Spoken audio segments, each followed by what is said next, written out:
Hello everyone, welcome to our YouTube channel loan guide. मैं हूं आपका लोन एडवाइज़र।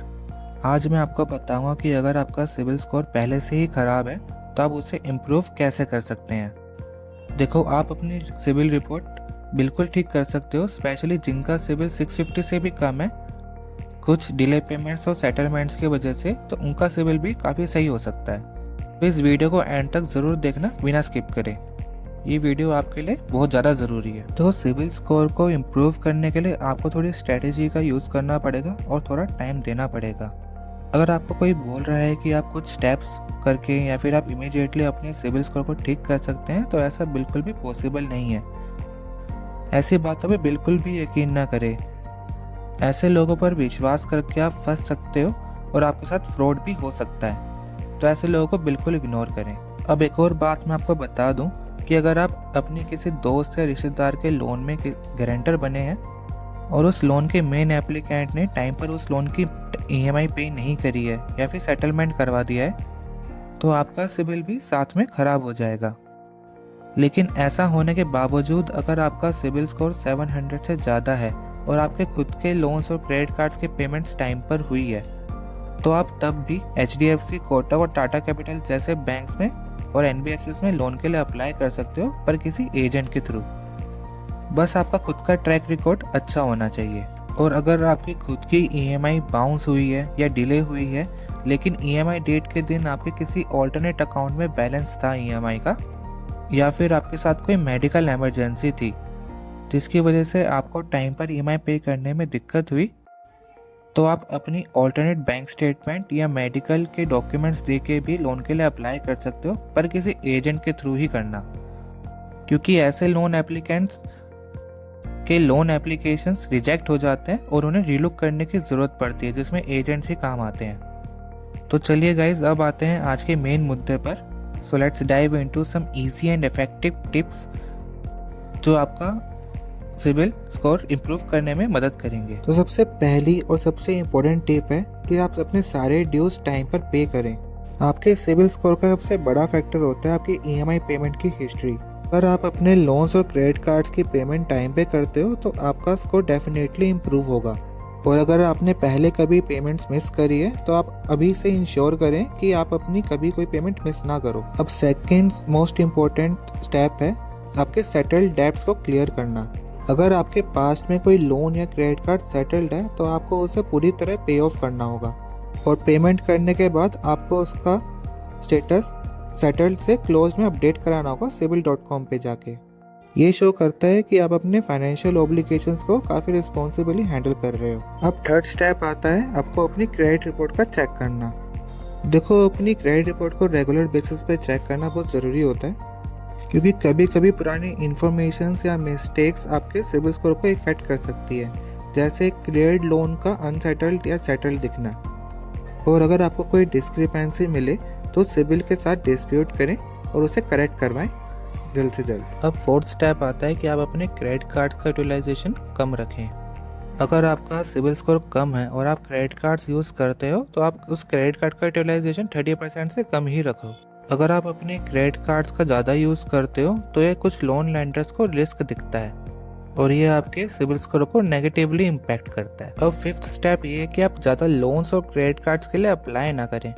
अगर आप एक ही टाइम पर बहुत सारे लोन्स और क्रेडिट कार्ड्स के लिए अप्लाई करते हो तो लोन लेंडर्स को लगता है कि आप डेस्परेट हो लोन लेने के लिए, और ये आपके सिविल स्कोर को और भी ज़्यादा ख़राब करेगा। इसलिए बिना ज़रूरत के और बिना बैंक की पॉलिसी जाने लोन के लिए बिल्कुल भी अप्लाई ना करें। अब सिक्स्थ स्टेप आता है कि आप अपनी क्रेडिट हिस्ट्री को लंबा रखें। अगर आपके कुछ पुराने अनसिक्योर्ड क्रेडिट कार्ड्स हैं जो कि अभी तक अनयूज्ड हैं, तो आप उन्हें क्लोज करने के बजाय उन्हें ओपन ही रखें, क्योंकि लॉन्गर क्रेडिट हिस्ट्री आपके सिविल स्कोर को हमेशा इम्प्रूव करती है। अब सेवंथ स्टेप आता है कि आप कुछ सिक्योर्ड क्रेडिट कार्ड्स का यूज़ करना शुरू करें। अगर आपका सिविल स्कोर खराब है और आपको अनसिक्योर्ड क्रेडिट कार्ड्स नहीं मिल पा रहे हैं तो आप सिक्योर्ड क्रेडिट कार्ड्स के लिए अप्लाई कर सकते हो। ये सिक्योर्ड कार्ड्स जनरली आपको एक डिपॉजिट के अगेंस्ट मिलते हैं, और अगर आप रिस्पॉन्सिबली इन्हें यूज़ करते हो तो आपका सिविल स्कोर अच्छे से इम्प्रूव भी हो सकता है। मैं आपको कुछ सिक्योर्ड कार्ड्स बता भी देता हूँ, जैसे कि HDFC बैंक का सिक्योर्ड कार्ड जिसके साथ आप अपना क्रेडिट स्कोर इम्प्रूव कर सकते हो। एक्सिस बैंक का सिक्योर्ड कार्ड भी एक लो क्रेडिट स्कोर वाले बंदे के लिए बहुत अच्छा ऑप्शन है। ICICI बैंक का सिक्योर्ड कार्ड आपको FD के अगेंस्ट मिल जाएगा। SBI का सिक्योर्ड कार्ड भी काफ़ी अच्छा ऑप्शन है।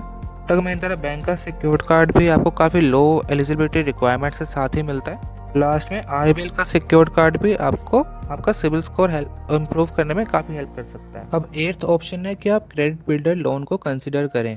कुछ लोन लैंडर्स ऐसे हैं जो कि क्रेडिट बिल्डर लोन्स ऑफर करते हैं, जो कि स्पेशली आपके सिविल स्कोर को इम्प्रूव करने के लिए डिज़ाइन करे जाते हैं। ये लोन्स जनरली स्मॉल अमाउंट के होते हैं और इन्हें टाइम पर रीपे करके आप अपना स्कोर ग्रेजुअली इम्प्रूव कर सकते हैं। कुछ लोन्स मैं आपको बता देता हूँ, आप उन्हें कंसिडर कर सकते हैं उन लैंडर्स को। जैसे कि बजाज फिनसर्व के स्मॉल लोन्स आपको आपका सिविल स्कोर इम्प्रूव करने में मदद करते हैं। IDFC फर्स्ट बैंक के पर्सनल लोन जो कि लो क्रेडिट स्कोर वाले लोगों के लिए सूटेबल है। पेटीएम कुछ फाइनेंशियल इंस्टीट्यूशंस के साथ पार्टनरशिप करके स्मॉल लोन्स को ऑफर करता है जो क्रेडिट स्कोर को इम्प्रूव करने में हेल्प करते हैं। कैपिटल फ्लोट एक फिनटेक कंपनी है जो कि लो क्रेडिट स्कोर वाले लोगों को लोन ऑफर करती है। और अर्ली सैलरी के स्मॉल पर्सनल लोन जो कि आपके क्रेडिट स्कोर को इम्प्रूव करते हैं। आप लोन अगेंस्ट LIC के लाइफ इंश्योरेंस पॉलिसी भी कंसिडर कर सकते हो।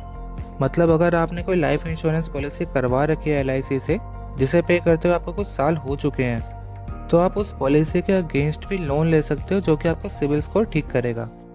और लास्ट है क्रेड ऐप, जो कि एक एप्लीकेशन है जिससे आप क्रेडिट कार्ड्स के पेमेंट्स करते हो और आप अपनी कुछ यूटिलिटी बिल्स और रिचार्ज कर सकते हो उस ऐप से। तो अगर कुछ टाइम तक आप इस एप्लीकेशन को यूज़ करके अपनी कुछ पेमेंट्स करते हो अपने क्रेडिट कार्ड के थ्रू, या फिर आप क्रेडिट कार्ड के बिल पेमेंट करते हो, तो ये एप्लीकेशन आपको क्रेडिट कैश के नाम से लोन ऑफर करती है डिफरेंट थर्ड पार्टी लैंडर्स से, जो कि आपके सिविल को बहुत इंप्रूव करते हैं। तो इन सभी लैंडर्स से लोन लेकर आप इनको टाइमली रीपे करोगे तो आपका सिविल स्कोर काफ़ी अच्छे से इंप्रूव करेगा। अब 9th स्टेप और आखिरी स्टेप आता है कि आप अपने लोन एप्लीकेशंस को मिनिमल रखें, तो आपका सिविल स्कोर ठीक हो जाता है और आप लोन लेने के लिए रेडी होते हो। आप ट्राई करो कि आप 1 या 2 लैंडर्स के पास ही लोन के लिए अप्लाई करो। आप रिसर्च करोगे और सही लैंडर को चूज करोगे तो आपको बेटर टर्म्स मिल सकते हैं और आपका सिविल स्कोर खराब भी नहीं होगा। या फिर आप किसी एजेंट के हेल्प से भी अप्लाई कर सकते हैं। अगर आपका सिविल स्कोर ठीक है और आपको अभी लोन की रिक्वायरमेंट है तो आप डिस्क्रिप्शन में दी हुई इंस्टाग्राम ID को फॉलो करके अपना नाम, नंबर, ऑक्यूपेशन, आपकी कंपनी और आप कौन सा लोन चाहते हैं ये लिखकर मैसेज ड्रॉप कर सकते हैं। हमारी प्रोफेशनल टीम आपको कॉन्टैक्ट कर लेगी। तो दोस्तों याद रखें कि सिविल स्कोर को इम्प्रूव करने में टाइम लगता है, लेकिन अगर आप कंसिस्टेंट रहेंगे और आपकी फाइनेंशियल हैबिट्स को इम्प्रूव कर लेंगे तो आपका सिविल स्कोर डेफिनेटली बेटर होगा। हो सकता है पहले से भी ज़्यादा बेटर हो जाए। तो मैंने आपको जो स्टेप्स बताए उन सबको ज़रूर फॉलो करिएगा।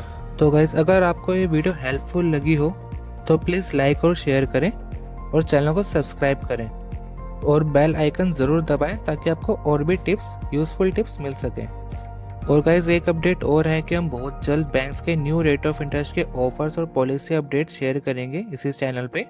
तो नोटिफिकेशन बेल ज़रूर प्रेस करें ताकि आपको टाइमली अपडेट मिल सके, क्योंकि ये ऑफर्स काफ़ी लिमिटेड टाइम के लिए ही होते हैं। और अगर आपके कुछ क्वेश्चंस हैं तो आप कमेंट सेक्शन में पूछ सकते हैं, हम आपको ज़रूर रिप्लाई करेंगे। यहाँ तक वीडियो देखने के लिए धन्यवाद। Thanks for watching.